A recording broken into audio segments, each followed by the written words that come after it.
Hello everyone, welcome to another simple tutorial of Windows 10 in OpenBox channel. So in this tutorial I'm going to show you if you're having this error, the application was unable to start 0xc0000142 error in your Windows 10 device.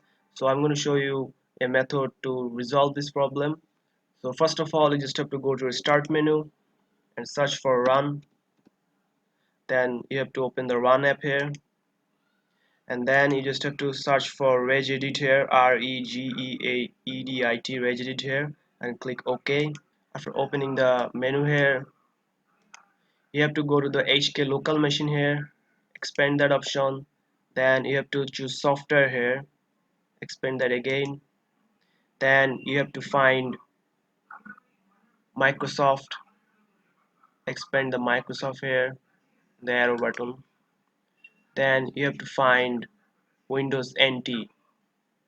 If you scroll down, you will find the option called Windows NT, expand that. Now you will find the option called current version. You have to expand that again, and then you have to find Windows. Here it is, Windows. Double click on it, and then here we can see there's an option called load app Apple and in a DLL. So you have to double click on it, and you have to change the value data here. So if you're having value data 1 here, you have to change it to 0 and click OK.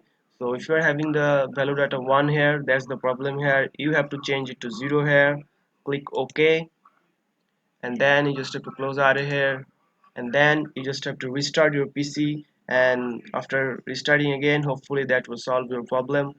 So this is how you can solve your unable to open application error in Windows 10 device. So hopefully you find this video helpful. So if you find this video helpful, please subscribe to my channel, and thank you for watching.